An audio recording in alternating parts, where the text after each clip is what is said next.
মানুষ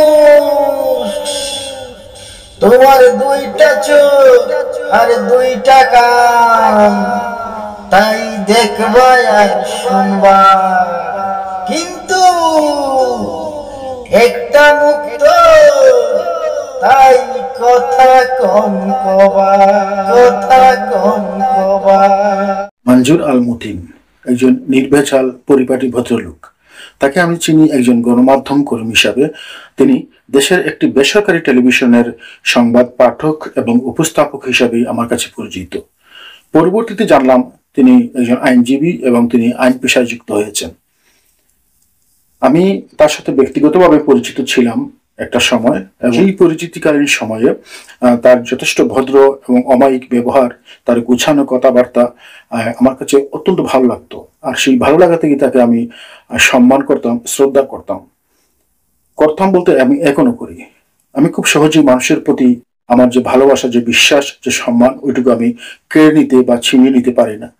সাম্প্রতিক সময়ে তিনি বহুল পরিচিত এবং এই সময়ে এসে বহুল বিতর্কিত এবং সমালোচিত একজন মানুষ।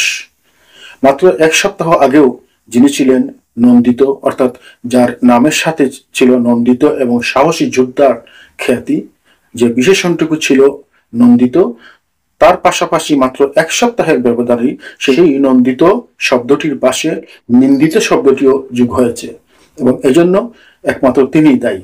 সাহসী ২৪-এর আন্দোলনে আমরা তাকে দেখেছি অত্যন্ত নির্ভীক এবং সাহসী একজন মানুষ হিসাবে। আর বস্তুত সেই সময়টা থেকেই এবং সেই সময়েই তার যে সাহসিকতা, আন্দোলনের প্রতি তার যে একাগ্র বিশ্বাস এবং তার যে অকুণ্ঠ সমর্থন, সব মিলিয়ে তাকে আমাদের কাছে একজন নন্দিত সাহসী যুদ্ধ হিসেবে পরিণত করেছিল। কিন্তু মাত্র সপ্তাহখানেক আগেই তিনি সামাজিক যোগাযোগ মাধ্যমে সমকামিতা সম্পর্কে যে স্ট্যাটাস দিয়েছেন, সেই স্ট্যাটাসের কারণে তার যে মতাদর্শ, তার যে চিন্তার প্রভাব বা চিন্তার প্রতিফলন ঘটেছে, সেখানেই তিনি বহুল আলোচিত, সমালোচিত এবং নিন্দিত হয়েছেন। আমি স্পষ্ট করে বলতে পারবো না যে মতিন কেন এই সময়ে এসে তিনি এই ধরনের একটা স্ট্যাটাস সামাজিক যোগাযোগ মাধ্যমে প্রকাশ করলেন, বা যদি এটা তার একান্তই মনের আকাঙ্ক্ষা হয়ে থাকে, তার ব্যক্তিগত ইচ্ছার প্রতিফলন হয়ে থাকে, তাহলে নিঃসন্দেহে তিনি সেটা একটা গর্হিত অপরাধ করেছেন। কারণ দেশের প্রচলিত আইনে তিনি জানেন এই সমকামিতা একটি শাস্তিযোগ্য অপরাধ এবং সর্বনিম্ন 10 বছরের জেল পর্যন্ত হতে পারে এই অপরাধের কারণে।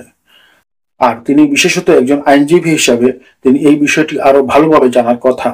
আমরা সাধারণ মানুষ হয়তো আইনের ফাঁকফুকর, বেড়াজাল, আমরা অনেক কিছুই জানি না। তিনি একজন সাধারণ মানুষ থেকে আলাদা হিসাবে, একজন আইনজীবী হিসাবে তার আরো বেশি জানার কথা। অতি সাম্প্রতিক জুলাই আন্দোলনে আমরা তাকে দেখেছি সস্ত্রীক আন্দোলনে থাকতে, সস্ত্রীক সংগ্রামে থাকতে, সস্ত্রীক মিছিলের স্লোগানে থাকতে। আমরা দেখেছি পুলিশের হাত থেকে আমাদের ছাত্রদের, আন্দোলনকামী ছাত্রদের, মুক্তিকামী ছাত্রদের ছিনিয়ে আনতে বা ফিরিয়ে আনতে তার কি প্রাণান্তকর প্রচেষ্টা ছিল, কি ধরনের সাহসী ভূমিকা তিনি রেখেছিলেন। কিন্তু আমার আফসোস লাগে যে এই সময়ে এসে মতিন কেন একটা স্ট্যাটাস দিয়ে এই তার যে সাহসিকতা, তার যে নন্দিত শব্দের পাশে তিনি কেন নিন্দিত শব্দটিকে যোগ করলেন। এটা কি তার অবচেতন মনে ঘটেছে, নাকি তিনি সচেতন মনেই একটি করেছেন, সেটা তার চেয়ে ভালো আর কেউ বলতে পারবে না। আমাদের সমাজ, সামাজিকতা, নীতি নৈতিকতা সম্পর্কে মতিন অত্যন্ত প্রাজ্ঞ এবং বিজ্ঞ একজন মানুষ। বয়সের চেয়েও তার অভিজ্ঞতা এবং সামাজিক কলাকৌশল সম্পর্কে তার জ্ঞান অনেক বেশি। তো আমি আশা করব যে তাকে নিয়ে যে এই যে ধূম্রজালের সৃষ্টি হয়েছে, এই যে সমালোচনার সৃষ্টি হয়েছে, এই যে মানুষের ভালোবাসার মাঝখানে যে একটা টানাপোড়েন সৃষ্টি হয়েছে, এই বিষয়ে তিনি তার একটা স্পষ্ট ব্যাখ্যা দেবেন। এমনও তো হতে পারে যে মঞ্জুর আল মতিন কোনো একটা উদাহরণ প্রসঙ্গে তিনি এই স্ট্যাটাসটি দিয়েছিলেন, যদিও সেটা ভাবার কোনো সুযোগ নেই, কারণ তিনি স্পষ্টতই সেটা এখানে উল্লেখ করেছেন তার স্ট্যাটাসে, এবং বোঝাই যাচ্ছে যে তিনি এই সমকামিতাকে এই দেশে প্রমোট করতে চাচ্ছেন, এই সমকামিতাকে তিনি এই দেশে সমর্থন করতে যাচ্ছেন, এবং আইনানুগভাবে তার একটা স্বীকৃতিও তিনি দিতে চাচ্ছেন, যেটা নিঃসন্দেহে একটা গর্হিত অপরাধ।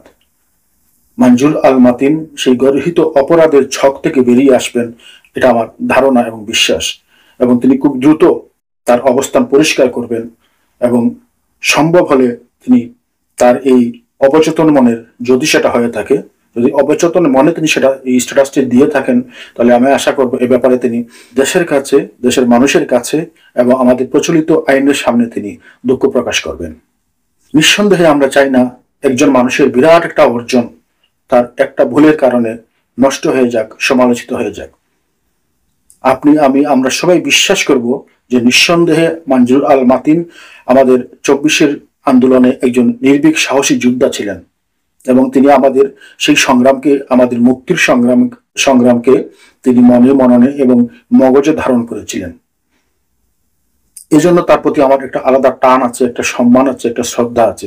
একইভাবে তার স্ত্রী, যিনি নিজেও আমাদের আন্দোলনে ছিলেন, সংগ্রামে ছিলেন, মিছিলের স্লোগানে ছিলেন, স্বামীর হাত ধরে ছিলেন, এই মহিলা অত্যন্ত সাহসী একজন মানুষ। মতিনের সেই সাহসী স্ত্রীর প্রতিও আমার অকুণ্ঠ শ্রদ্ধা এবং ভালোবাসা। শুধু মতিন নয়, এই বয়সের বা এই প্রজন্মের যারা আছেন বিভিন্ন পেশায়, বিভিন্ন নেশায়, আমি সবাইকে অনুরোধ করব আমরা যেন ছোটখাটো ভুল করে বা আমাদের চেতন বা অবচেতন মনের কোনো ভাব প্রকাশের কারণে বা কোনো কথার কারণে আমরা যেন আমাদের বড় বড় অর্জনগুলিকে নষ্ট করে না দিই, বড় বড় অর্জনগুলিকে যেন আমরা ধূলিসাৎ করে না দিই, বড় বড় অর্জনগুলিকে যেন আমরা নিন্দিত করে না তুলি। কারণ একটা বড় সাফল্য অর্জন করতে অনেক ত্যাগের প্রয়োজন, কিন্তু এই সাফল্যটাতে কালিমা লেপন করতে মুহূর্ত সময় মতো লাগে।